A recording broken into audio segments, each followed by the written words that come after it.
Vamos a conversar de otro tema, conversar por ejemplo de esta carta a favor de un acuerdo nacional firmada por 231 representantes de la exconcertación y ex nueva mayoría. También la situación del país, para eso estamos junto al ex ministro del Interior, Jorge Burgos. Muchísimas gracias por acompañarnos, bienvenido. Gracias a ustedes por la invitación. A ver, partamos por la carta. Usted, uno de los firmantes, no redactor me decía, firmante, no. Pero finalmente una carta que va a un acuerdo nacional con 3 puntos, acuerdo político, social, económico. Sí. Y sí. Quiero preguntarle por qué la firma, primero que todo. Lo firmo porque yo creo que a nuestro país, más allá de las legítimas posiciones que uno tenga, le hace bien intentar buscar acuerdos en un momento en que las cosas están más difíciles, en que se ha instalado, por un lado, más intransigencia, más desafío, y que desde la política, personas que han estado en la política, desde la vereda independiente, algunos, otros militantes de partidos, cercanos a partidos, que han tenido cargo, que tienen cargo, que son personas que son más parte del pasado, como puede ser mi caso, y otros del presente, como el caso de muchos otros, digan, oye, ¿sabes?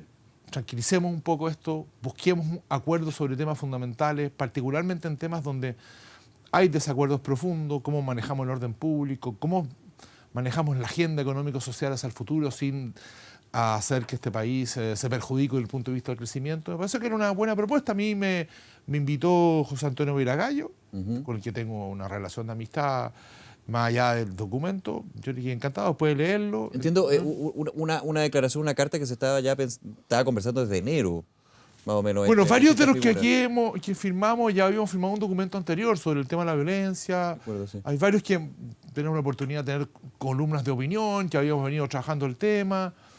Hay algunos, yo no conozco a todo el mundo que firmó, pero algunos con que tengo, algunos y algunas con que tengo mayor amistad.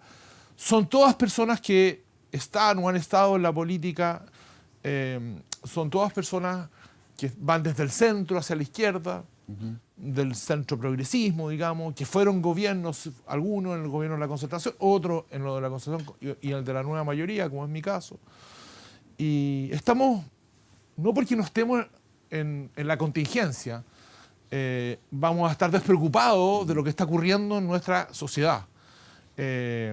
No porque algunos no tengan pretensiones de volver a estar en cargos públicos, vamos a estar despreocupados de lo que está pasando en nuestro país. Si lo que está pasando en nuestro país, en vez de abrirnos oportunidades de una nueva etapa larga, como fue la anterior de 30 años, con pros, con algunos contras, pero con cosas muy buenas, no ocupamos esto como una oportunidad y más bien termina siendo un momento de crisis institucional, de deslegitimación absoluta de las instituciones, de estancamiento económico y de instalación de una convivencia que se hace muy difícil porque no hay un respeto mínimo entre unos y otros y no hay un respeto al orden público indispensable para que funcione cualquier sistema político, el de más de izquierda, el de centro o el derecho. Que es un diagnóstico bastante transversal, pero cuando uno empieza a ver los sectores, parece que falta ser más duro en el sentido de condenar la violencia, de llegar a acuerdos, como que el diagnóstico es transversal, pero cuando uno entra a la profundidad del mensaje de uno u otro sector, se hace una división. O sea, yo creo que en general la inmensa mayoría de la gente condena la violencia, no tengo ninguna duda, pero es bueno que sea una condena siempre incondicional de la violencia. Yo tengo la impresión de que cuando uno empieza a buscarle explicaciones sociológicas que pueden ser válidas por el punto de vista de la condena a los hechos de violencia que afectan a las personas, a los bienes públicos, a los bienes privados, en eso, no, a mi juicio, no deben haber condiciones. No puede ser, la violencia no puede que produzca el remesón de una sociedad, y lo ha hecho, ¿para qué nos vamos a engañar? A lo mejor hay muchas cosas que hoy día se han acelerado su discusión producto de lo que pasó, pero de ahí a establecerlo como un medio permanente de acción política, me parece que a nada bueno conduce. Entonces, cuando todas las democracias del mundo, las mejores, las más antiguas, las más desarrolladas, las más profundas, tienen normas de orden público, tienen normas para combatir a quienes, desde el punto de vista del derecho, a quienes alteran ese orden público. Así ha pasado en Francia en el último tiempo, así ha pasado en Alemania, así pasa en las democracias europeas, para qué decir las nórdicas, con las pocas veces que ocurre esto. nosotros somos también una democracia y tenemos derecho a defender esa democracia de quienes no creen en la democracia, ¿no? ¿Qué le parece que usted hablaba de que los firmantes son muchos que podrían volver a cargos públicos, ¿no? Pero que de alguna manera están en la segunda o tercera línea? Y hay algunos que están, hay varios senadores, muchísimos. Son 231 personas. Claro, senador Insulza, por ejemplo, el que está Felipe Arboe. Felipe Arboe. Pero desde los partidos políticos y sus representantes, que son la directiva, los presidentes, cuando se le preguntaba a la prensa por esta carta, que no está firmada por los partidos o los presidentes de los partidos, me tocó ayer, por ejemplo, el senador Elizalde justamente hablar sobre esto y me dijo, valora la carta, valora un acuerdo, cómo no va a valorar un acuerdo, pero a la carta le faltan 2 puntos, que es condena tajante a la violación a los derechos humanos y por sobre todo, decía que era lo más importante, en este contexto, hablar del apruebo como una necesidad justamente para llegar a un acuerdo nacional. Está bien, sí. Me parece bien que el senador Elizalde valore la búsqueda de acuerdos, creo que es una buena noticia. Yo creo que la mayor parte de las personas que firmaron hasta este momento y los que probablemente, si esto sigue firmando, lo firmen, están por el apruebo. Ahora, no es condición estar por el apruebo, porque a mí me parece que es legítimo que una persona no esté por el apruebo. Yo no creo que haya solo legitimidad votando apruebo. Yo voy a votar apruebo, lo voy a hacer con entusiasmo. Creo que Chile requiere una nueva constitución. Ahora, creo que una nueva lo que yo pienso, la nueva constitución que yo quiero es distinta a la que quiere Mesina, para que seamos francos. Vamos a concurrir muchos que pensamos en una nueva constitución, pero después va a venir la definición de qué queremos por una nueva constitución. En consecuencia, detrás, en el apruebo cabemos muchos, pero el contenido de esa nueva constitución, eso viene, se va a discutir. ¿Por una convención mixta o una convención constituyente?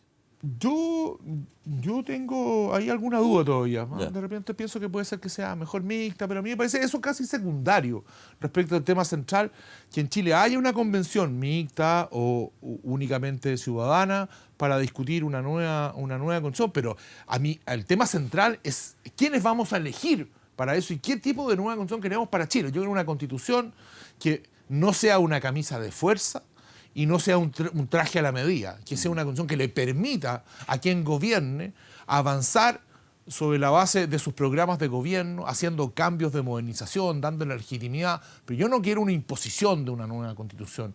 Las constituciones son fundamentalmente, además, normas para proteger a las minorías, eso no se debe olvidar. Pero me entusiasmé con el tema constitucional y no te conté la cuestión de fondo que me decía. Yo creo que aquí la mayor parte está por la prueba, podría firmar personas que no están con la prueba un documento como esto.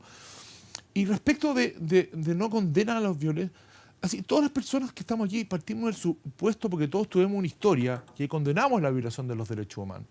Yo creo que eso es obvio, que quienes busquen un acuerdo nacional por el orden público, por todas estas cosas, lo hacen sobre el supuesto que una sociedad como la nuestra no puede haber violación de los derechos humanos, y hay que condenar, y para eso están los tribunales que juzguen a quienes violen los derechos humanos. Eso está fuera de discusión. Ahora, el tema es también que nosotros tenemos que tener acuerdo, como toda democracia en el mundo, para reprimir con las armas del Estado de Derecho a quienes atentan contra la democracia. Y eso no es necesariamente violación de derechos humanos, eso se puede hacer, las democracias lo hacen en todas partes del mundo. Le pregunto ahí, porque justamente en la carta queda claro estos acuerdos necesarios para el mediano y largo plazo.